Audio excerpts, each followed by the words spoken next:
and so on. And so I suppose that, I was kind of doing quite well at that stage, getting promoted after 4 years and after 5 years. And then, in the last 3 years there, our job titles changed, and I was automatically changed to professor. But then you see that it's 2019 before I've applied and been awarded full professor. So I suppose it's interesting to take that into consideration. Why is there such a big gap there? And how have I been influenced by various different things? I think my family here were beginning to feel that I was going to need a walking stick before I was going to apply for promotion again, with all the talking I was doing about it and sort of lack of action. I opened the promotions document or part of InfoHub in March 2017, and it wasn't until October 2019 that I actually got the submission in. So not only did I take a long time to start the process, once I started it, it actually took me a long time to get on with it and finally submit it. So there's a number of different reasons why people take a long time, and we've noticed over the last couple of years that very few people have been applying for promotion. And this came up in a lot of our Athena Swan work. And in our school in veterinary medicine, in one of our staff surveys, we asked people if they hadn't been promoted in the last 7 years, why that was the case. And we got a variety of responses. One of them is, I haven't been here long enough, and that's completely fair. If you haven't been here for a particular time period and you don't have enough in your CV, then it's worth getting involved in the process, but not putting your application in too early. I don't think I meet the minimum requirement. That's one that I would suggest that if that's how you feel, you need to get a good mentor and you need to have a conversation with them about whether you meet the minimum requirement or not. I'm waiting to strengthen my CV, and you'll see that was one of my hang-ups. I was constantly waiting for the next big ticket item on my CV to put in, and it may not be the best strategy to have. I don't think I have the required skill set. We had a number of people that said that, and that's a really concerning thought to have. And again, if you think like that, then you need to, again, get a mentor and have that conversation. And we actually had a number of people who had been advised against going for promotion. And again, a very serious situation. Again, if somebody has advised you not to go for promotion, again, you need a mentor and you need advice and a conversation around that topic.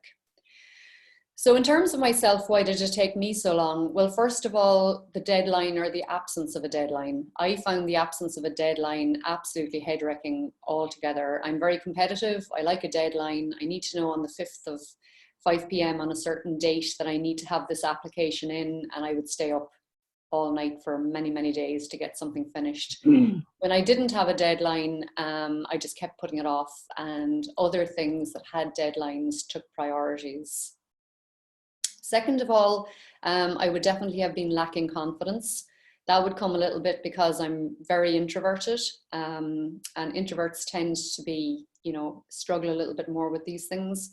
Again, being female, there's very clear evidence there that females would lack confidence in terms of putting in their applications. Obviously, this would hold for men as well, but being an introverted female is a big drawback. And then, waiting for that next big win to come in, thinking that I would have the confidence when I brought in the next big grant or got the next really good paper. Tracing old details of contribution. There was a lot of years there of trying to track back and find the contributions that I had made. And that's one of the big problems with holding off and not applying for promotion for a long period of time, is that it can be a big task to go back and try and find dates and what your roles were and things like that. And then the faculty development framework, I got very stuck in the faculty development framework, and I think a lot of people get stuck in the framework. And so while it's a help, it can actually be a hindrance if you don't utilize it properly. So I suppose I want to go through those four points then and say, I suppose how I had overcome them, and how you might think about overcoming them if you suffer from them. So the deadline or a lack of. So the first thing I'd suggest there is that you set your own deadlines. So within the application, there's lots of subsections. So within research, I think there's 5 sections. And so what you could do is you could, aim to have one of those done every month, for instance. I'm mentoring one of our junior members of staff, putting in her application at the moment, and that's the strategy we have. She meets me at the end of every month, and she has to have a section filled out. And then you need a deadline for the actual overall submission. And I have eventually ended up picking going on a holiday as being my submission deadline. And I suppose, the benefit there was that I could go on holidays and I could, really enjoy myself. And it was a really good target to actually have eventually. Make yourself accountable to the deadline with a mentor or with family. And we'll talk about mentors in a minute. Your family can play a big role here as well. Mine really wanted me to submit mine so that, when we went on holidays, we could forget about it. So the deadline is a really serious one to try and overcome, and try and get a plan in place to help you to get this application actually in. The whole aspect around confidence then and waiting for the big win, well, that's just all in your head. And that's a lot of noise that can bang around in people's head and really affect you from making your submission. And I think once you actually work that out, that's all conversations inside of your head, you can start to overcome that one. So my first suggestion there would be to get a mentor.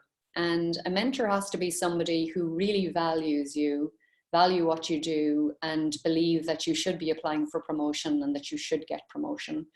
And that can, person can take many different guises, but they can be the person that you become accountable to. So you set these dates and you set these deadlines with them, and they help you with your writing and help you to achieve these targets.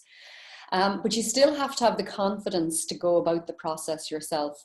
And I finally developed the confidence to start filling out these sections when I started to compare my own metrics to other full professors. So, if you're not going for a full professor level, look at the metrics of people at the level that's just higher than you, and compare yourself to them. So I started off in my own school, where I looked at other full professors there in terms of, I suppose the strengths that I would have had, which would have been H-index, number of publications, number of PhD students graduated and things. And I saw that I was, within the range of what the full professors in my school was. One of the other, I suppose, challenges about going for full professor is that that the university committee is made up of full professors. So when you put your application in, you feel that they're going to be comparing you to them. I certainly suffered from that one. So again, in that situation, I started to look at their names, started to look up some of their metrics, and again identified that I was sort of within a range, for certain topics, that my application wasn't going to look terrible in comparison to theirs. So I think that can be quite a useful thing for you to do. You compare yourself to whoever you think you want to be compared to. So it could be, full professors in a clinic someplace else, whether that be in medical or physiotherapy or veterinary or whatever. You compare your metrics and you identify where you are relative to those. And I think that will give you a lot of confidence then about going forward. Eventually I got a little angry, and I found getting angry quite useful as well. So I blamed myself for not getting my application in. I blamed UCD for having, a cumbersome system and not having a deadline. And I think when I finally got angry, that was very helpful. And at that stage, what you can do then is write your opening statement, because when you get a little angry, you say, I deserve to be promoted. And what's really useful to do at that stage is write down why you deserve to be promoted. Because if you're putting your application in genuinely in your own heart, you actually believe that you deserve to be promoted. You're finding, trouble articulating that. So if you look at it from that perspective, why do I deserve to be promoted? You then start to list out all of the good things that you've done, and why you're proud of various different achievements that you've made. And then that helps you to really get the confidence to go forward with your next application. Waiting for the next big win, that's just, you know, that's just a cover. That's just pulling the curtains and hiding behind what you think is going to be your next big deal, because, you know, the chances are your CV is perfectly good enough at this stage if you're trying to get on with the process. Tracing all details or contributions, this is a big, can end up being a big task. And it doesn't matter where you are in your development or how far away you are from submitting your application. I would suggest that you start putting this information together on a, you know, a regular basis. So those of you that may not be familiar with the system, so in InfoHub, you can go in and you can get your My Development Workspaces, which is where you fill out this kind of information. And what I did was I put this into my favorites, which is, you know, where you can put in your favorite items by clicking the star under the menu item in InfoHub. And so in your favorites here, you have the items that you work with quite regularly. And one of the things that I work with very regularly down in the bottom corner here is managing placements, so a coordinator in the school. And I regularly have to go in here and manage student placements. So when I would go in here, I'd see my development workspace and I'd be cued to say, oh my God, I haven't filled anything in here for a while.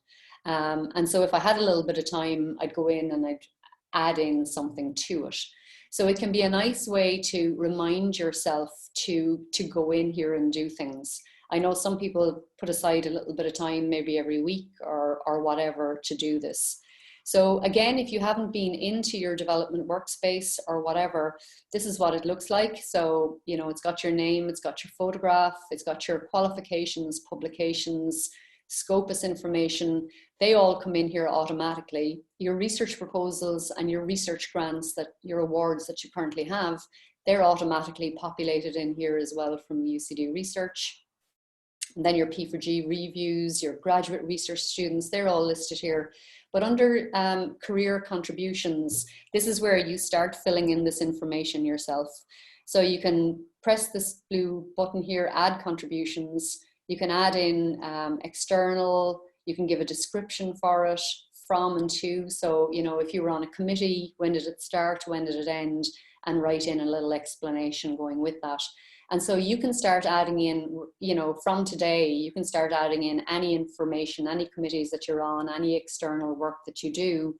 And by doing this, you start building up this portfolio in InfoHub, in your development workspace, and that work is done for you then long term. So I think anybody who's already submitted an application through this system, you know, you're well in place with this. People who may not have gone through this process may not have any of this information logged. And if it's been a while since you submitted an application for promotion, you may have a lot of stuff that's sitting in emails and whatever that you can just start logging at this stage. So it took me a long time to find these kinds of information, find dates and roles and things like that. Then on to the faculty development framework. You know, I spent a lot of time getting caught up in the faculty development framework.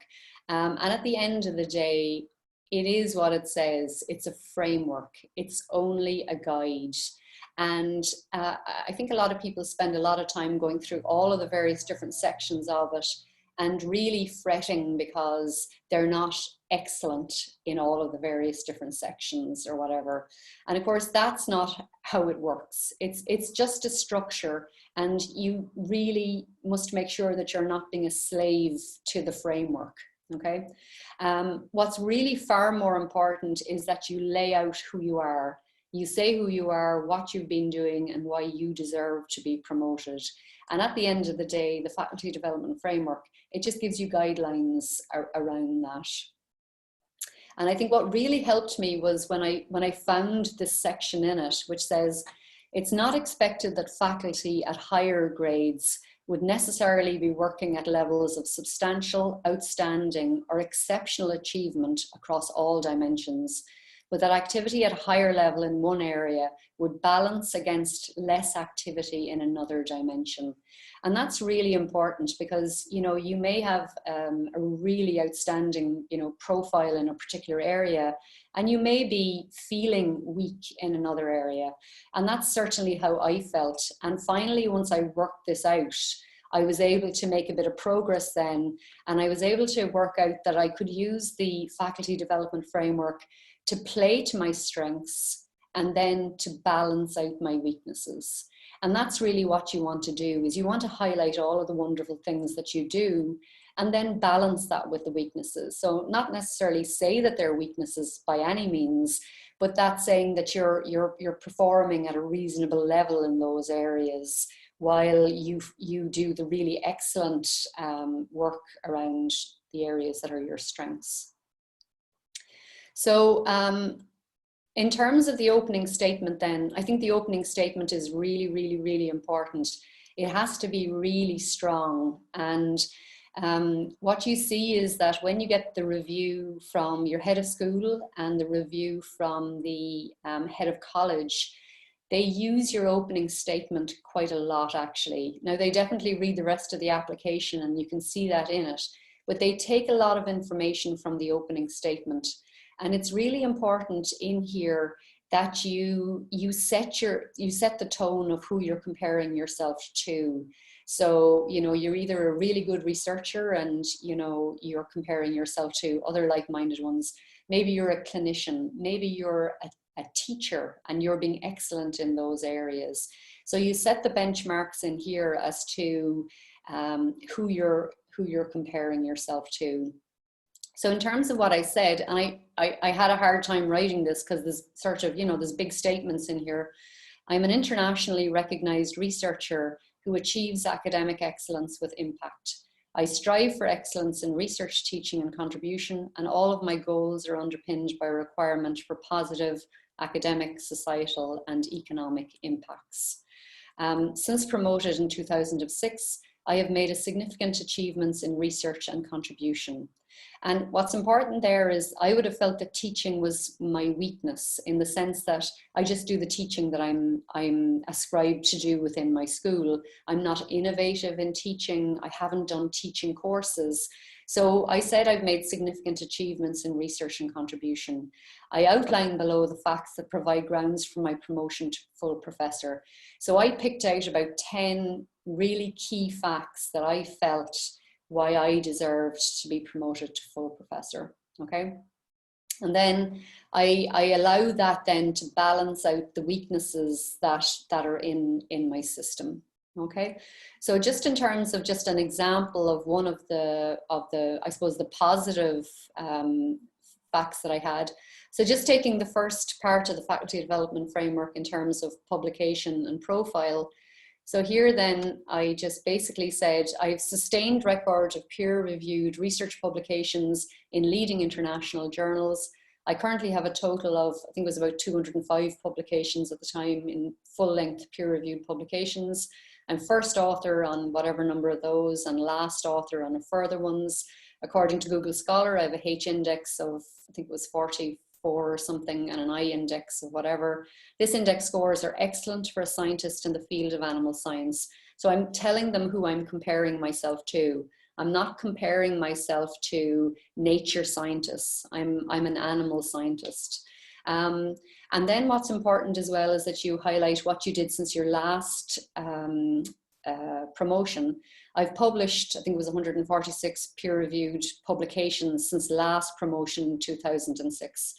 And then I used one of their own statements from the framework.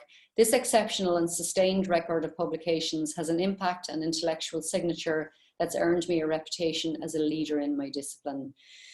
So you'd be amazed at the amount of those statements and phrases that came back, actually, even in the review from the University Promotions Committee. Okay, so when you give them strong statements, you know, it's very helpful for them to help you sort of be promoted. There would have been other parts within the research which would have been my main strength, like active membership of national or international societies or committees. I'm not an active member, so I didn't deal with that at all. I didn't make any comment on it. All I said was what I was really good at. I didn't tell them things that I didn't do. Okay, so I think a lot of people feel that they need to address each of these boxes, and you don't. You just address what you're actually good at, and you give your really good story, and then hopefully that will then help to balance out things that maybe you don't feel as strong about. So I would have said that my teaching and learning was weaker. So what I wrote there is, in parallel to developing my research and leadership portfolio, I've maintained a well-received teaching and learning contribution in a rapidly evolving scientific field. I've contributed to curriculum development. There was 2 different years of curriculum development by developing 2 new modules. I currently coordinate 2 modules and teach into other modules for approximately whatever number of lectures and practical contact hours annually, which is in line with the average for the School of Veterinary Medicine. And again, that's really, really important, that I am doing what is within the norm for the area that I'm in. And it's very important that you write that down, because certain schools do more teaching than others. Certain schools do more research than others. And you've got to give people the context of who you are, and you know what the bench line is and benchmark is that you're working yourself off. And the main thing I would say is really use the framework just as what it's called. It's a framework, and don't be a slave to it. Don't try and fill all the boxes. Don't try and, you know, address everything that's in it. Just tell people what it is that you're really good at, and so on. So that's the framework. Another thing then that you have to do is you have to pick reviewers. And a lot of people leave the picking of reviewers until the end, and it can be quite a task. And actually, it's one of the things that the university committee has to come back to people on. So they may not agree that your reviewers are suitable. So it's worth putting a bit of time and effort into this as you're going through the process, so that it's not a big job at the end. So how I went about it was I made a list of male and female full professors. So they have to be at a grade higher than what you're applying for. And then how I went and I picked them was I said that they had to have cited my work or heard me talk at a conference. So they had some familiarity with me and with my research. But you can't have collaborated or worked with them in any way. So the university committee will do searches. Actually, they'll put your name and their name in together and see what they come up with, okay? So it's really important that you haven't had any involvement with them in the past. And the other thing that's really important is that the university that they come from, that those world rankings are better than what's in UCD. So there's a number of different criteria there that you have to fulfill. And so if you start by making out a list of male and female full professors, it can be difficult to get the female full professors because there aren't really a lot of them in circulation. Of course, it depends on the field that you're working in. And then they have to be in a university that has a ranking that's better than UCD. And that actually was, it was actually a little bit of a problem for me, because I had one really excellent female full professor who was ranked much, our university was ranked much lower than UCD, and I wasn't able to use her. So just if you haven't gone through this process before, there's a web page, the World University Rankings. And in here, you can go in and it says, show me universities best for overall, or find specific universities by name. Now, what's interesting was, and people go with the overall, but there are actually other criteria in there, research, industry, income, international outlook. Actually, UCD ranks very highly for international outlook, actually. But then it just gives you the ranking of various different universities. So what I would have done is I'd have, taken a male full professor, put in the university that they were from, and checked what their rankings were then relative to UCD. So I lost several names actually in that process because they just didn't rank. And when I put in my application, UCD was ranked 260. My understanding is that it's gone up now, so it's between 200 and 250. So it's something that you just have to keep a little eye on. And but it's worth making out that list of names, even if you're not actively putting your promotion application together, if you're looking up publications or whatever it is that you do, and you come across names that you think that might be useful reviewers, then it's worth keeping them in mind.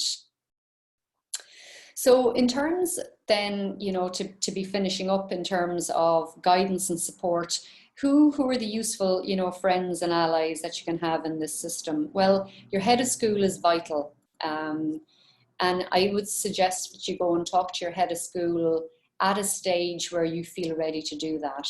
So when I went to my head of school, I already had a draft of the application together. I had my opening statement and I had lots of the other sections filled in. So I was able to give him something where, which I felt I had put my best foot forward. And I was very lucky. My head of school was very supportive and that all went very well. But the head of school is very important because they have to write a report. And so they have to understand, how you went about the process and who you're comparing yourself to. And in their letter, they will say, this is the school of whatever. These are the types of things that we do in the school. And this person ranks very highly relative to what we do. So definitely worth planning a meeting with your head of school at some stage. Before that, I would have a mentor. You could have several mentors. They're really useful to talk things through. And, sometimes you're doing things and you don't necessarily value them or understand the value of them. And a mentor will help you with that. I had some senior colleagues, but I also had some junior colleagues. So some young members of staff that had joined recently, and they were very interesting to get their perspective, I suppose, on what happens in academia and also what I do in academia. And I think they highlighted some things that maybe I hadn't necessarily valued about about myself and what I do. So you can have a range of different people to help you actually. And I found the junior colleagues actually interesting. And then your family and friends, they play an important role because they have got to support you in this. And I got great support, from my family and friends. And so to have them involved can be very helpful and supportive for you. So finally, you got to press the button. You fill all that thing out, talk to your head of school, get all the support that you need, get all the referees. And it took me so long to press the button. And I see so many people around the university who should just press the button and get rid of it.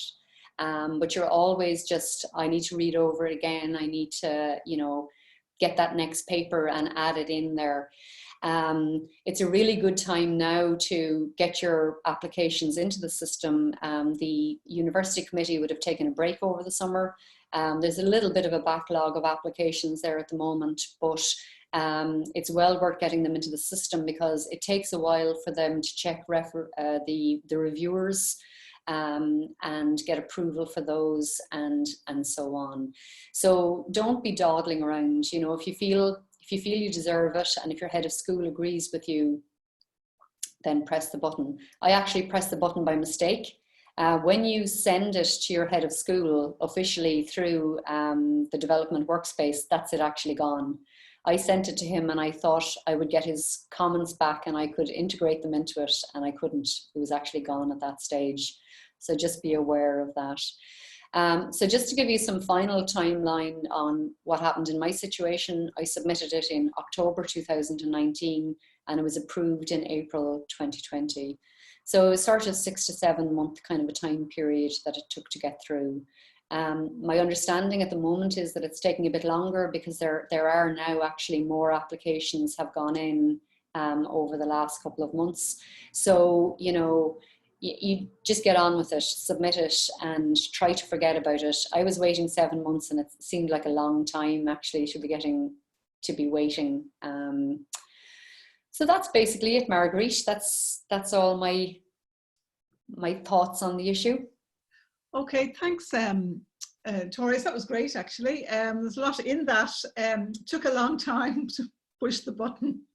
And just on that issue of pushing the button, I've heard other people say the same thing, that they pushed the button and they thought it was just going to the head of school, yeah, and they'd be able to get it back, but they weren't. So is that something in the setup, or would you be better off physically handing it to the head of school first or something like that? Absolutely. Well, if you want to get his comments back on it. Yeah. But that's just not how it operates. You're supposed to go and talk to your head of school first, get his approval, and then when you press that button, it goes off to him. So I would definitely think it would be a better idea to email it as an attachment or give it by paper if you want to get, you know, valuable comments back. You can share it with people, but when you send it to the head of school, that's different. It's gone. Okay. Yeah. Okay. Yeah. So I have heard other people comment on that, and they were surprised. So it's something, yeah, that's worth thinking about. It is. So I see there. Tommy says, "Fantastic presentation, Torres. Really good pathway and strategy for anyone to follow." So I was just thinking also, you said, you know, that you took you a long time to go back over all your contributions and put them all together. And did you think there was much emphasis on just the last 5 years? Because we seem to get the impression that that is what I know Grace did say in her presentation that it's not just the last 5 years, but there is some emphasis on what you have done in the last 5 years. And did you think that there was more emphasis on that, or was... I think there was just emphasis on the excellent things that you had done. So I would have said that I spent a lot of time filling out little fiddly things into that contribution section, and I think they were just bored reading it. When you print out that final document, it is absolutely enormous. Yeah. Because they fill into it every grant application that you've written, even though it wasn't funded. That's right, and yeah. Every grant that was funded, every paper that's published. Like I think it's like a 150-page document that gets sent to the reviewers. It's absolutely enormous. So if you're stuck for time, and if you have the rest of your application ready, I would even say don't spend a huge amount of time chasing up small facts. Go for, you know, particularly if you're going for full professor, they're looking for you to be working at a very high level. Do you know what I mean? Yeah. And so spending a lot of time tracking down what would be kind of considered trivial at that stage might not be your best usage of time, you know? Okay. And you went through the process twice, the old process. And like I went through that once, and there is a deadline, and you might spend a lot of time doing it, but it wasn't 2 years because you didn't get 2 years lead in or whatever. It was a deadline. You might have spent a few months really working on it, but like a grant application, there was always a big push at the end to meet the deadline.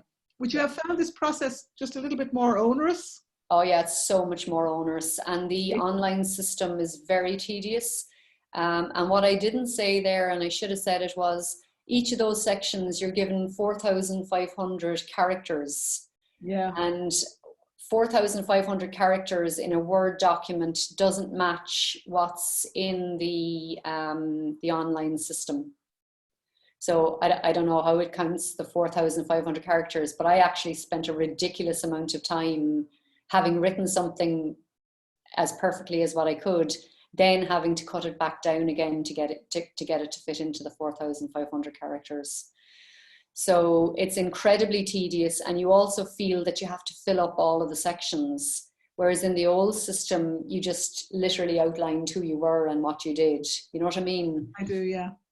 Yeah. And the other thing was that, and I spent a lot of time doing it as well, if I had a lot for one section, trying to fit it into another section to try and, you know, make that section look sort of decent as well, you know.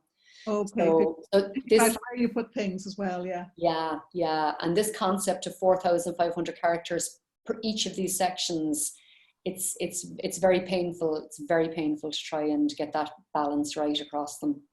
Okay.